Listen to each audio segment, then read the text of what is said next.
പിതാവിൻ്റെയും പുത്രൻ്റെയും പരിശുദ്ധാത്മാവിൻ്റെയും നാമത്തിൽ ആമേൻ.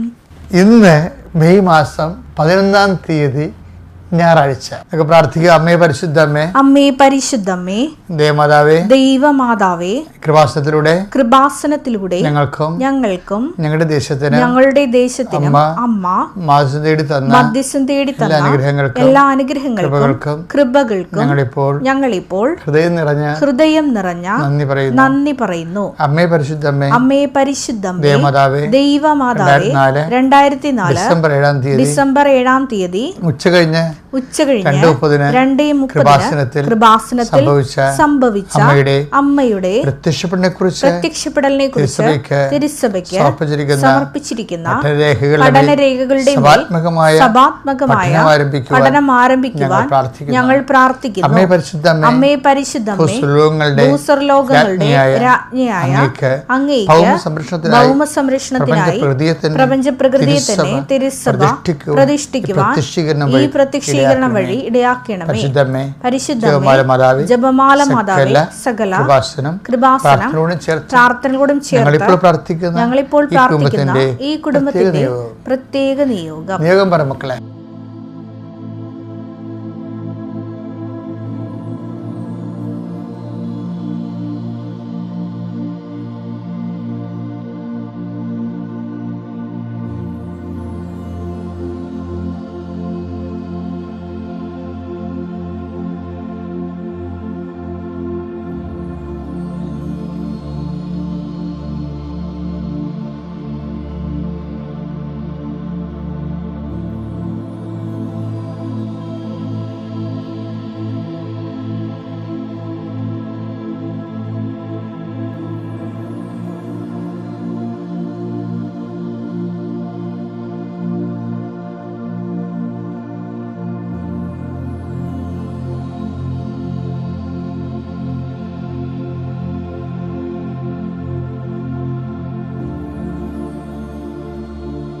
അമ്മയുടെ പ്രത്യക്ഷീകരണത്തിന്റെ ഈ അനുഗ്രഹവേളയിൽ ഞങ്ങൾക്ക് സാധിച്ചു തരുവാൻ കനിയണമേ.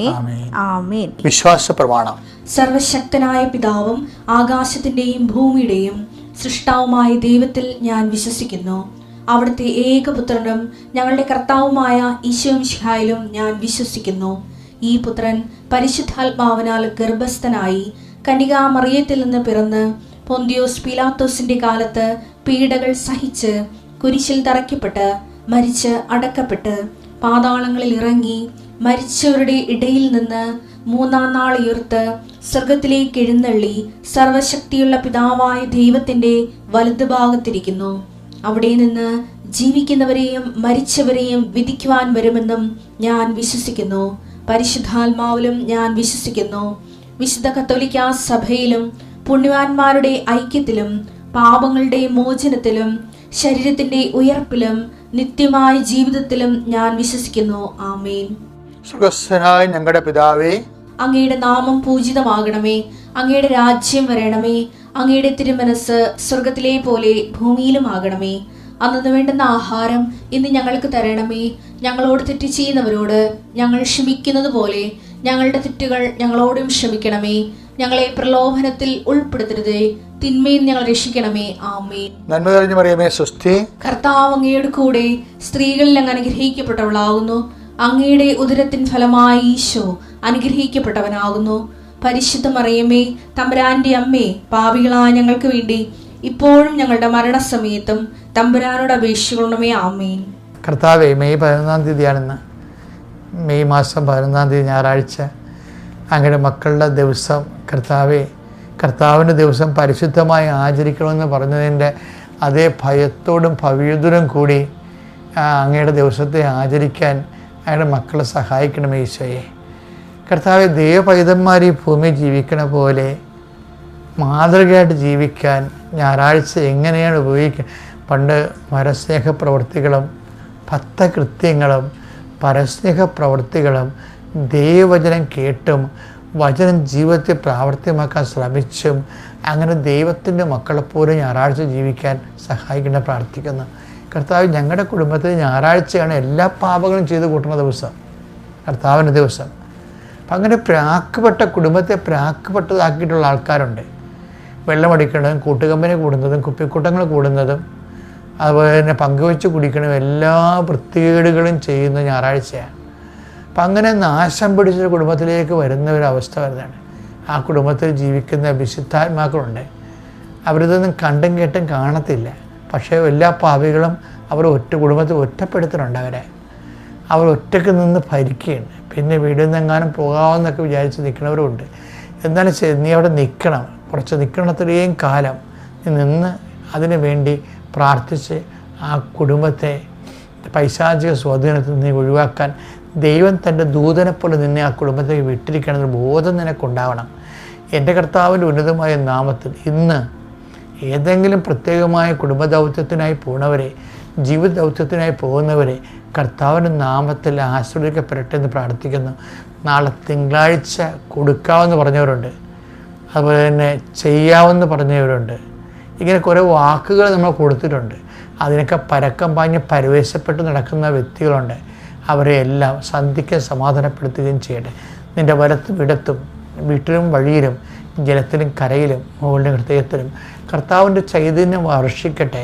നിനക്ക് പ്രാർത്ഥന മങ്ങിപ്പോയവരെ, പ്രാർത്ഥന തളർന്നു പോയവരെ, പ്രാർത്ഥിക്കാൻ പറ്റാതിരിക്കുന്നവരെ, പ്രാർത്ഥിച്ചിട്ട് അതിൽ വിശ്വാസത്തിൽ പ്രാർത്ഥിക്കാൻ പറ്റാത്തവർ, അവരെല്ലാം സന്ധിച്ച് പ്രാർത്ഥിക്കുന്നു. അവിടെയെല്ലാം കർത്താവിൻ്റെ കൃപ ചൊരിയട്ടെ. കർത്താവ് രോഗികൾ, പീഡിതർ, ആശുപത്രിയിൽ അഡ്മിറ്റായിട്ടുള്ളവർ, വീട്ടിൽ തന്നെ കിടപ്പ് രോഗികളായിട്ടുള്ളത് കാരണം തന്നെ ബൈസ്റ്റാൻഡർമാരെ പോലെ അവർക്ക് വീട്ടുമായിട്ടുള്ള മറ്റുള്ളവർക്ക് ഒരു പരിപാടിക്കും ഓരോരുത്തരും പോകാൻ പറ്റാത്ത, ഇങ്ങനെ കാണാത്ത കയറി കെട്ടിയിരിക്കുന്ന കുടുംബങ്ങൾ. അപ്പോൾ ഈ രോഗം പിടിച്ച് കിടക്കുന്നവരെങ്കിലും ചത്താൽ മതിയെന്ന് മനസ്സുകൊണ്ട് പുറത്ത് പറയാൻ പറ്റുന്നില്ലെങ്കിലും ആഗ്രഹിച്ചിരിക്കുന്നത് ദൈവസ്നേഹത്തിൻ്റെ സാക്ഷികളാകാൻ തന്നിരിക്കുന്ന സമയങ്ങൾ പെയ്ത് പെറുക്കിയും അതുപോലെ തന്നെ പൊറുത്തും പല്ലുകടിയും കരച്ചിലും കാണിച്ചുകൊണ്ട് കർത്താവിന് മറുത്ത് ജീവിക്കുന്ന കുടുംബങ്ങൾ, അവിടെ എല്ലാം ഞായറാഴ്ച കർത്താവിൻ്റെ കൃപയിൽ ബോധത്തിലേക്ക് വരാൻ വേണ്ടി അവർക്ക് വേണ്ടി പ്രാർത്ഥിക്കുന്നു. എൻ്റെ കർത്താവിൻ്റെ ഉന്നതമായ നാമത്തിൽ, സഭയുടെ അധികാരത്തിൽ, കുരിശടയാളത്തിൽ നീ നിൻ്റെ കുടുംബവും കർത്താവിൻ്റെ നാമത്തിൽ ഇന്ന് ആശീർവദിക്കപ്പെടട്ടെ. ടാർജറ്റിങ്, കമ്പനിക്കാർ ടാർജറ്റ് കൊടുക്കത്തില്ലേ? ചില ആൾക്കാർ പറയും, അച്ഛാ ഞാൻ അവിടുന്ന് പോന്നു കേട്ടോ അച്ഛാ എന്ന് പറയും. ഏത് ഓരൊക്കെ ബാങ്കിന് വരുന്നത് ഞാൻ പറയണില്ല, ആ ബാങ്കിൽ ഞാൻ പോയി. എന്താ എൻ്റെ അച്ഛാ ടാർജറ്റ് ആരെക്കൊണ്ട് താങ്ങും, അപ്പം ഞാൻ മടുത്തെന്ന് പറയും. അപ്പം അങ്ങനെ അതുപോലെ തന്നെ നമ്മുടെ ജീവിതത്തിലും ഒരു ടാർജറ്റുണ്ട്. എന്താണ്? സ്നേഹമായിരിക്കട്ടെ നിങ്ങളുടെ ടാർജറ്റ്. അതെന്ന് വെച്ച് കഴിഞ്ഞാൽ നമ്മുടെ ഓരോ വിഷയത്തിൻ്റെ മേലും ദയവൈതൽ, ഇപ്പം നമുക്ക് വെറുപ്പ് തോന്നും, അപ്പോൾ അവർ നമ്മൾ ന്യായമായിട്ടൊക്കെ പെരുമാറി സന്തോഷമായിട്ടൊക്കെ അവർക്ക് വേണ്ട സഹായങ്ങളൊക്കെ ചെയ്ത് കൊടുത്തെങ്കിലും നമുക്കൊരു അവസരം വന്നപ്പോൾ ഒരു പട്ടിയും തിരിഞ്ഞു നോക്കില്ലെന്ന് പറയത്തില്ലേ?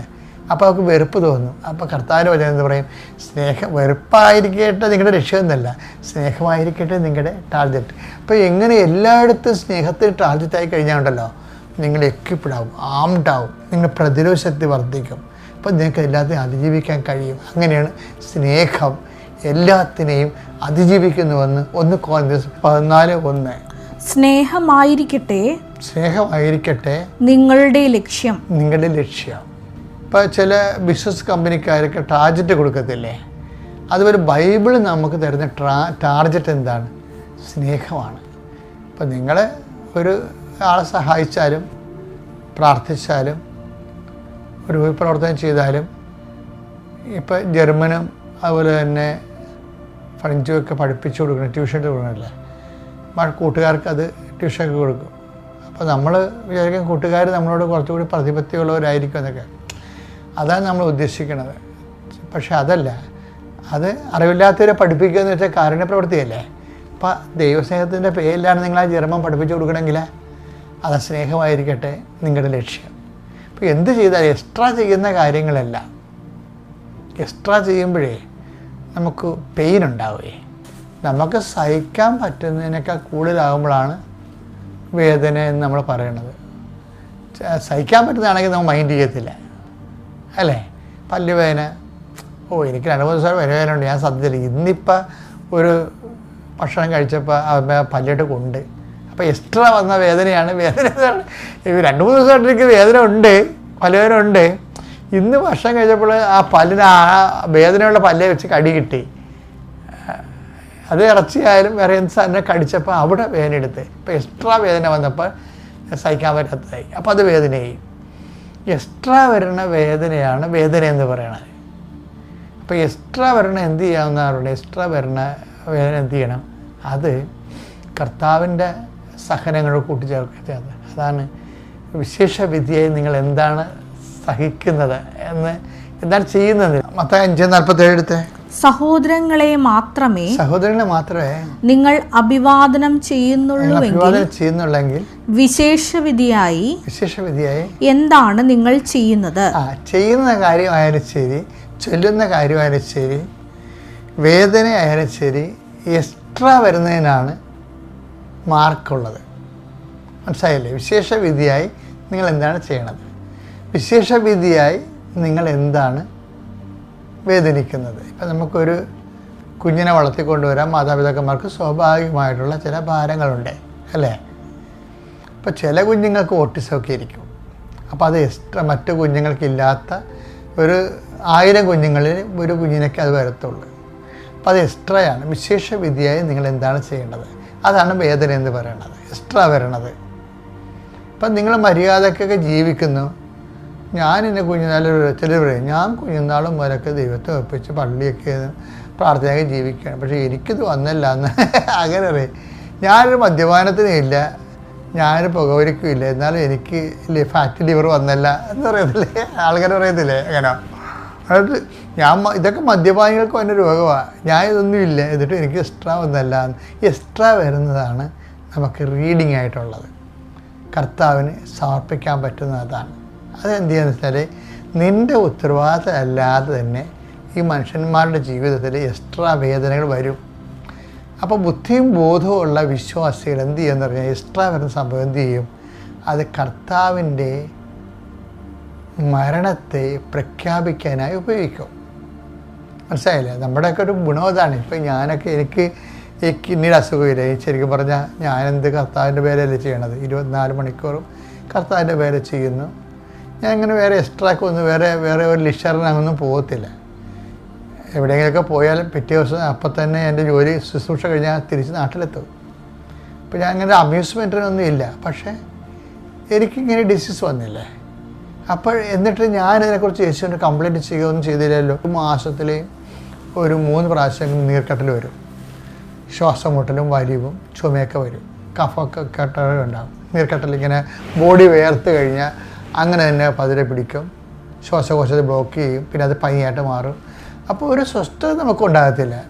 പക്ഷേ ഇതിൻ്റെ പേരിൽ നമ്മൾ ദൈവത്തോട് യുദ്ധത്തിന് പോകത്തില്ല. എന്താ കാര്യം? ഇത് എക്സ്ട്രാ നമ്മൾ അനുഭവിക്കേണ്ടതാണ്. അതായത് നമ്മൾക്ക് ഈ വേദന ആൾക്കാർ പെറുപിറുക്കണത്, ഇപ്പം ബൈബിളിലൊരു പെറുപിറുപ്പില്ലേ? എന്താ പറയണത്? ഞങ്ങൾ 11-ാം മണിക്കൂറിൽ വന്ന അവരെ, ഞങ്ങൾ 1-ാം മണിക്കൂറിൽ വന്ന ഞങ്ങളുമായിട്ട് അവരെ നിങ്ങൾ താരതമ്യപ്പെടുത്തിയല്ലോ എന്നും പറഞ്ഞ് പെറുപിറുക്കും. അപ്പോൾ എക്സ്ട്രാ ഇവർ എക്സ്ട്രാ ചെയ്തെന്ന് പറഞ്ഞാൽ 12 മണിക്കൂർ ജോലിയിൽ, രാവിലെ 6 തൊട്ട് വൈകുന്നേരം 6 വരെ 12 മണിക്കൂർ ജോലിയിൽ അവസാനം വന്നൊരു 1 മണിക്കൂറാണ് ജോലി ചെയ്തത്.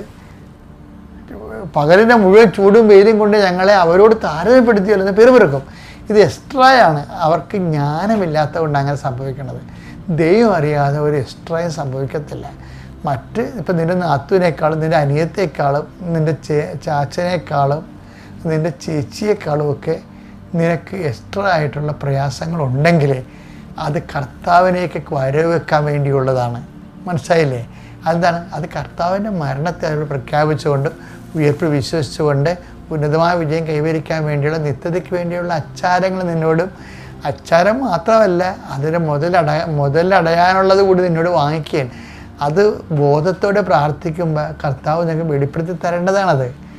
അത് നിനക്കത് കിട്ടാത്തത് കൊണ്ടാണ് എന്നിലൂടെ ഇപ്പോൾ കർത്താവ് നിന്നോട് സംസാരിക്കുന്നത്. ഇപ്പം നിൻ്റെ എക്സ്ട്രാ വേദനകൾക്കെല്ലാം ഇതുകൊണ്ട് പരിഹാരമാകണം. Praise the Lord. അത്യപൂർവ ദൈവാനുഭവങ്ങൾ ഇനി നിങ്ങൾക്കും സ്വന്തം. ഈ യൂട്യൂബ് ചാനൽ ഇതുവരെ സബ്സ്ക്രൈബ് ചെയ്തിട്ടില്ലെങ്കിൽ ഇപ്പോൾ തന്നെ സബ്സ്ക്രൈബ് ചെയ്യുക. ഈ വീഡിയോ ഇപ്പോൾ തന്നെ നിങ്ങളുടെ സുഹൃത്തുക്കൾക്ക് ഷെയർ ചെയ്തുകൊണ്ട് കർത്താവിന്റെ പ്രേക്ഷിതരാകുക.